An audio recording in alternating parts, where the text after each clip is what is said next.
নমস্কাৰ, মই নজমুল হক news for অসমৰ সমূহ দৰ্শকসকললৈ গীতৰ কলিৰ অনুষ্ঠানত স্বাগতম জনাইছোঁ।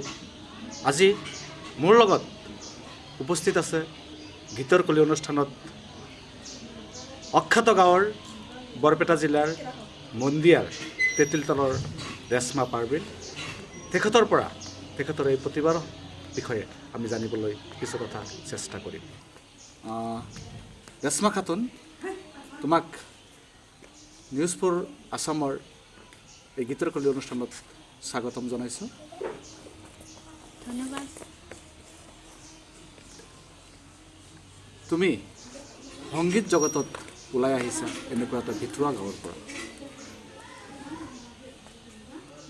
এই অনুষ্ঠানলৈ ওলাই অহাত তোমাৰ কেনেকুৱা সুবিধা অসুবিধা হৈছে এই বিষয়ে আমি নিউজ ফৰ আছামৰ দৰ্শকসকলে জানিব বিচাৰিব। তাৰ আগতে তোমাৰ সম্পূৰ্ণ পৰিচয়টো আমি জানিব বিচাৰিছোঁ। মোৰ নাম ৰেশ্মা পাৰ্বিন। মোৰ গাঁও বৰপেটা জিলাৰ তেঁতুলিতল। মোৰ দেউতাকৰ নাম জছিমউদ্দিন খান। মই এবাৰ ক্লাছ HS ছেকেণ্ড ইয়েৰত পঢ়ি আছোঁ, ষ্ট্ৰীম আৰ্টছ। মোৰ গানৰ জগতখনলৈ অহা বহুত বছৰ হ'ল। মই সৰুৰে পৰাই গীত গাই আছোঁ, কিন্তু সফলতা হোৱা নাই তেনেকুৱা। আচ্ছা, তুমি এই যে গানৰ জগতত, সংগীতৰ জগতত পদাৰ্পণ কৰিছা, কিমান বছৰ বয়সত তুমি এই সংগীতৰ জগতখনত পদাৰ্পণ কৰিছা? 5 বছৰ 6 বছৰৰ পৰা। তোমাৰ নিশ্চয় মনত আছে কোনখন মঞ্চত কেনেকৈ তুমি প্ৰথম গীত পৰিৱেশন কৰিছিলা, এই বিষয়ে অলপ ক'বা নেকি? হয়, নিশ্চয়। মই যেতিয়া 6 বছৰ, তেতিয়া আমাৰ গাঁৱৰে আমাৰ ওচৰতে LP স্কুল আছে। LP স্কুলত প্ৰথম বাৰ্ষিক স্কুলত ফাংচন পাতিছিল। তেতিয়া মোৰ দেউতাই মোক এটি গীত শিকাই কেনে মোক গাবলৈ দিছিল। তেতিয়াই মোৰ ফাৰ্ষ্ট গীত গোৱা আছিল। কি গীতটো গাইছিলা, তোমাৰ মনত আছেনে? অলপ গুণগুণাই দিলে সেই গীতটোৰ বিষয়ে দৰ্শকে জানক। আছে, এটি বাংলা গীত গাইছিলোঁ, মমতাজৰ গীত। সকলোৱে জানে, জনপ্ৰিয় শিল্পী আমাৰ বাংলাদেশত, তেখেতৰ গীত গাইছিলোঁ। নাচতে নাচতে যাই ওই আমার বাড়ি, ও বিয়াই সাপ, নাচতে নাচতে যাই ওই আমার বাড়ি, নাচতে নাচতে যাই ওই আমার বাড়ি, ও বিয়াই সাপ, নাচতে নাচতে যাই ওই আমার বাড়ি। আমি তোমার নামে নালিশ করি, তোমার নামে নালিশ করি, খুঁজা তোমায় পাই না রে, নাচতে নাচতে যাই ওই আমার বাড়ি। তুমি নাচতে নাচতে যাই ওই আমার বাড়ি, ও বিয়াই সাপ, নাচতে নাচতে যাই ওই আমার বাড়ি। খুব ধুনীয়া। তুমি বাংলা গীতৰ লগতে আৰু কি কি গীত তুমি পৰিৱেশন কৰা?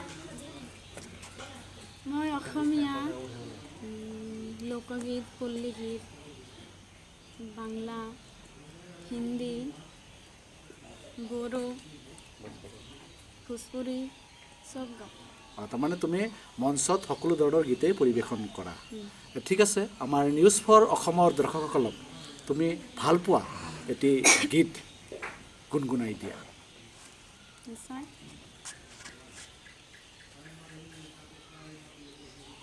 মই এবাৰ এটি কামৰূপীয়া লোকগীত গাইছোঁ। ও ফুলেশ্বৰী বুকুৰে লগৰী, ও ফুলেশ্বৰী বুকুৰে লগৰী, কেনকে যাও ঘূৰি গাঁৱৰ মায়া এৰি, কেনকে যাও ঘূৰি ঘৰৰ মায়া এৰি, বুকুতে আগনি যাও হে, ও ফুলেশ্বৰী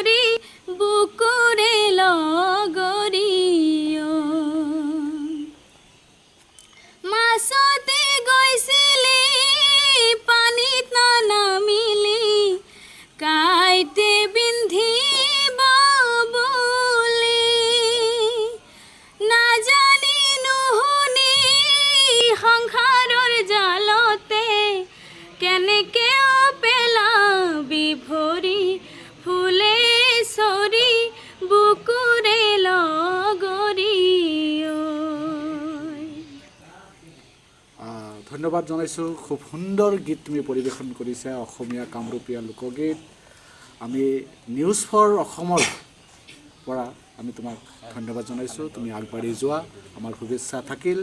তাৰ আগতেই তুমি সংগীত জগতখনলৈ যে আহিছা, এই বিষয়ে তোমাক কোনে আটাইতকৈ বেছি অনুপ্ৰেৰণা যোগাইছে, এই বিষয়ে অলপ দৰ্শকে জানিব বিচাৰিছে। প্ৰথম অৱস্থাই মোৰ দেউতাক লৈ মই আজি যিমানখিনি আগবাঢ়ি আহিছোঁ, একমাত্ৰ মোৰ দেউতাই চব কিছু কৰিছে। মোক চব আগুৱাই যাবৰ কাৰণে মোক অনুপ্ৰেৰণা দিছে। আজিলৈকে মোৰ কোনো গুৰু নাই, শিক্ষাৰ কোনো তেনেকুৱা মানে প্লেটফৰ্ম নাই। মই যোৱা 3 বছৰ হ'ল মই আনুষ্ঠানিকভাৱে শিক্ষা গ্ৰহণ কৰি আছোঁ। আমাৰ বৰপেটা ৰোডত শিক্ষা গ্ৰহণ কৰি আছোঁ। তোমাৰ বাহিৰেও তোমাৰ এই পৰিয়ালত আৰু কোনো সংগীত জগতৰ লগত সম্পৰ্ক থকা কোনো ব্যক্তি আছে নেকি? আমাৰ পৰিয়ালৰ বাহিৰত নাই। ৰেশ্মাই জনাইছে তেওঁৰ দেউতাকেই তেওঁৰ এই সংগীত জগতখনলৈ অনাৰ কাৰণে বিশেষ অৰিহণা যোগাইছে। তেওঁৰ কোনো সংগীতৰ কোনো গুৰু নাই। তাই জনাইছে তাই ইতিমধ্যেই সংগীতৰ আনুষ্ঠানিক শিক্ষা গ্ৰহণ কৰি আছে। তাৰ আগতেই আমি তেওঁ একেবাৰে এটা অখ্যাত সৰু গাঁৱৰ পৰা ওলাই আহি যি প্ৰতিভাৰ দিশে আগবাঢ়ি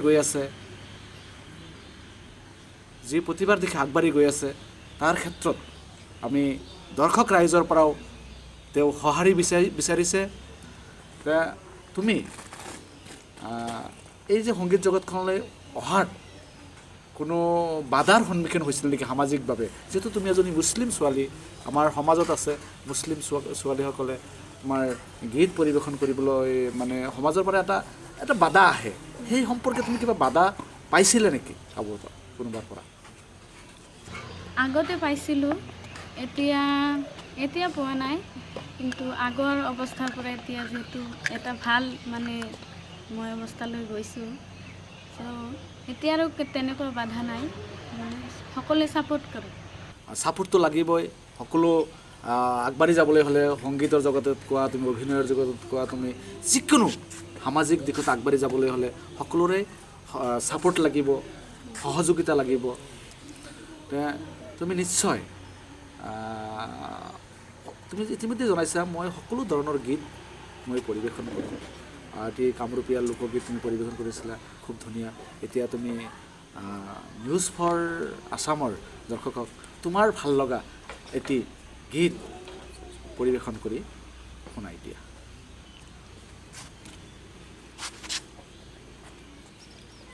এবাৰ মোৰ এটি ভাল লগা গোৱালপৰীয়া গীত গাইছোঁ।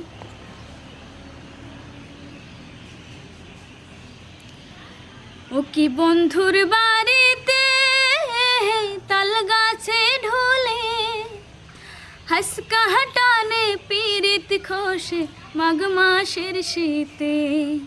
ও কি যারে বন্ধু যা জ্বালায়া গেলেন মনের আগুন নিভায়া গেলেন না। ও বন্ধু ধন রে এতই গুসাহ কি তোমার শরীরে। ও বন্ধু ধন রে এতই গুসাহ কি তোমার শরীরে। দেখতে দেখতে গা ভোর হলুম রবিবারে দিন নাহায়ুর গেলুম। দেখতে দেখতে গা ভোর হলুম রবিবারে দিন নাহায়ুর গেলুম।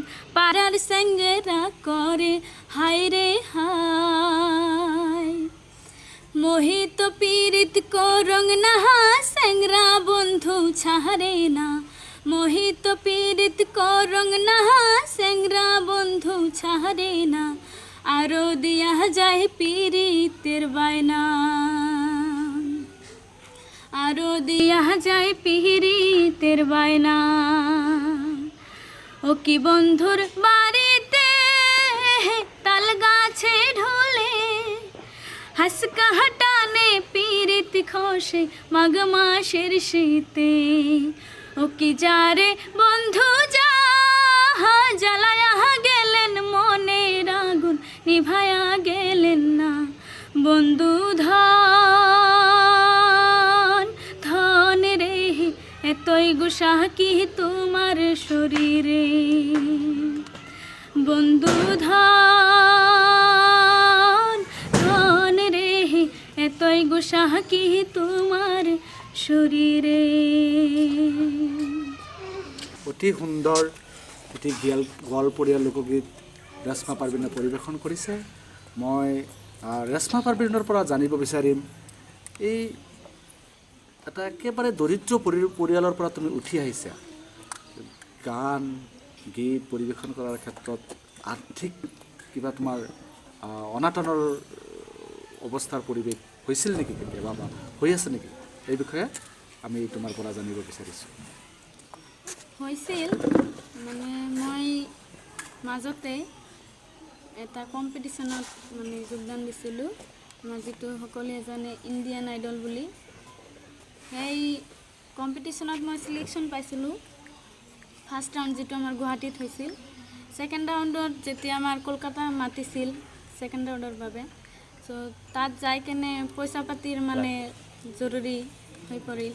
পিছত আমাৰ দেউতাই মানে পইচা পাতিৰ মানে যোগাৰ নোহোৱাৰ বাবে আগবাঢ়ি যাব নোৱাৰিলোঁ। পইচা পাতিৰ বাবে এতিয়া আৰু সমাজত পইচাই চব, পইচাৰ বাবেই মানে আগবাঢ়িব নোৱাৰা মানে এই অৱস্থা আজি। অতি দুখ আৰু পৰিতাপৰ বিষয়। আমাৰ একদম অখ্যাত গাঁৱৰ এই কণমণি শিল্পীজনীয়ে ইণ্ডিয়ান আইডলত যিটো প্ৰথম পৰ্যায়ৰ যিটো ইণ্টাৰভিউ হয়, সেই তাতে অংশগ্ৰহণ কৰি ছিলেকশ্যন হৈছিল। দ্বিতীয় পৰ্যায়ৰ যিটো ছিলেকশ্যন পৰ্ব কলকাতাত হৈ আছিল, তাতে পইচাৰ কাৰণে টকাৰ কাৰণে তেওঁ যোগদান কৰিব পৰা নাই। এইটো এটা খুব দুখৰ আৰু পৰিতাপৰ বিষয়। আমি আশা কৰিছোঁ তুমি পৰৱৰ্তী সময়ত তুমি যোগদান কৰা, নিশ্চিতভাৱেই সমাজৰ পৰা মানুহ আগুৱাই আহিব, সহায় কৰাৰ মানুহ আগুৱাই আহিব। তোমালৈ অহা বছৰ যাতে তুমি যোগদান কৰিব পাৰা, তাৰ কাৰণে আগতীয়াকৈ নিউজ ফৰ অসমৰ পৰা আমি তোমালোক শুভেচ্ছা জনাইছোঁ। এই যে তুমি ষ্টেজ পাৰফৰ্মেঞ্চ কৰি আছা, প্ৰগ্ৰামবিলাক কৰা, তাতে তোমাৰ যিখিনি আৰ্থিক অনুদান দিয়ে, সেইখিনিৰ জৰিয়তে তোমাৰ পৰিয়ালটো চলে নেকি বা তাৰ আৰু কিবা সংযোগ হয় নেকি? এই বিষয়ে তুমি অলপ জানিব বিচাৰিছিল নিউজ ফৰ অসমৰ দৰ্শকে। মোৰ ষ্টেজ পাৰফৰ্মেঞ্চ দ্বাৰা যি মানে পইচা আহে ঘৰত চলে কেতিয়াবা প্ৰয়োজন হয়। দেউতাই তেনেকুৱা বিজনেছ নকৰে, খেতিয়ক মানে আৰু কি চলে, দৰকাৰ হয়। তোমাৰ দেউতাকে এজন খেতিয়ক মানুহ, আৰু এই খেতিয়ক এজনে মানুহ হৈ তেওঁ সংগীতৰ ক্ষেত্ৰত ইমান ধাউতি, ইমান আগবাঢ়ি গৈছে। আমাৰ খুবেই ভাল লাগিছে যে আমাৰ মাজৰ পৰাও যে মানুহ আগবাঢ়ি সংগীতৰ ক্ষেত্ৰত জগতখনত যে চহকী কৰাৰ কাৰণে আগবাঢ়ি আহিছে। এই ক্ষেত্ৰত নিউজ ফৰ অসমৰ তৰফৰ পৰা আমি তোমাৰ দেউতাকক আন্তৰিক ধন্যবাদ জনাইছোঁ। তেওঁ লাগি থাকক, তোমাৰ উজ্জ্বল ভৱিষ্যত আমি কামনা কৰিছোঁ। তো তুমি স্কুলীয়া শিক্ষা কোন শ্ৰেণীত, তুমি কোন ক্লাছত তুমি পঢ়ি আছা? এবাৰ মই HSC ছেকেণ্ড ইয়েৰত পঢ়ি আছোঁ। কোনখন কলেজত পঢ়ি আছা? Mandia Dreamland Academy. Mandia Dreamland একাডেমিত তুমি পঢ়ি আছা। নিশ্চিতভাৱে তোমাৰ সহপাঠীৰ পৰাও তুমি এই সংগীত অনুষ্ঠানৰ যি যাত্ৰা কৰিছা, নিশ্চয় তেওঁলোকে কেনেকুৱা ধৰণৰ সহায় তোমাক বা কেনেকুৱা ধৰণৰ উৎসাহ যোগায়, এই বিষয়ে অলপ কোৱাচোন। উৎসাহ যোগায় সহপাঠী যিসকলে আছে, মোক মানে অতিকৈ ভাল পায়, মোৰ গীতবোৰো ভাল পায়। মই য'তে ত'তে মানে ওচৰে পাঁজৰে যদি কোনো ফাংচন থাকে, তেখেতসকলক মাতোঁ, তেখেতসকলে যায়, মোৰ গীত চাই, মোৰ গীত শুনি ভাল পায়। তেখেতসকলে বহুত সহযোগ কৰে। তেওঁৰ লগৰীয়া বন্ধু বান্ধৱীসকলে ৰেশ্মাক বহুত সহায় কৰে, সহযোগিতা কৰে, তেওঁৰ সপোনখন পূৰণ কৰাৰ কাৰণে তেওঁক উৎসাহ যোগাইছে। যে দৰ্শকে জানিব বিচাৰিছে তোমাৰ ভৱিষ্যত পৰিকল্পনা বা তোমাৰ সপোন কি? ভৱিষ্যত পৰিকল্পনা আছে মোৰ। সৰুৰে পৰাই যেতিয়ালৈকে মই বুজি পাওঁ যে মই গান গাই আছোঁ, মোক কিবা মানে মোৰ লাইফত কিবা কৰিব লাগিব, তেতিয়াৰ পৰাই মই ভাবোঁ যে মই এজন ভাল ছিংগাৰ হ'ম, যাতে মোৰ অসমত নহয় ভাৰতৰ বা বাহিৰৰ মানুহে জানে যে ৰেশ্মা বুলি যে এজন ছিংগাৰ আছে, তেনেকুৱা মোৰ সপোন আছে। ৰেশ্মাই জনাইছে তেওঁ এজনী ভাল কণ্ঠশিল্পী হ'ব বিচাৰিছে। সমগ্ৰ অসম নহয়, ভাৰতবৰ্ষ নহয়, সমগ্ৰ বিশ্বৰ বুকুত তেওঁ যাতে ৰেশ্মা পাৰবিন বুলি এজনী সংগীত শিল্পী হিচাপে চিনাকি দিব পাৰে, তাৰেই তেওঁ চেষ্টা কৰি আছে। আমাৰো শুভেচ্ছা থাকিল। আচ্ছা, তুমি ধুনীয়া বাংলা গীত গোৱা বুলি আমি জানিছোঁ, এটা দৰ্শক এটা বাংলা গীত গাই শুনাই দিয়াচোন। ঠিক আছে। যার জন্যে ঘর বানাইলাম সে রইল না ঘরে, সেই ঘর উড়াইয়া নিল কাল বৈশাখী ঝরে। মনটায় আমার ছটফট করে, মনটায় আমার ছটফট করে, করে হাহাকার আমার ভালোবাসার ময়না পাখি। এখন জানি কার আমার ভালোবাসার ময়না পাখি, এখন জানি কার। সে কলকাতা পাখির মতন উড়ে আসে গেল, সেই দিন হইতে আমার জীবন শুধু এলো মেলো।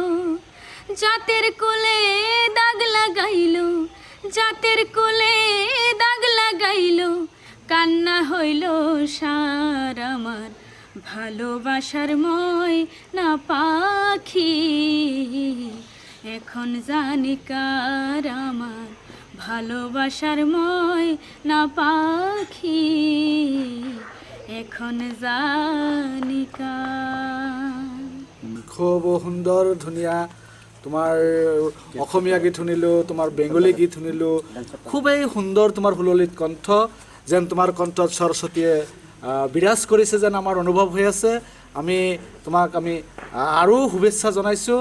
তোমাৰ ভৱিষ্যতত তুমি আৰু আগবাঢ়ি যোৱা।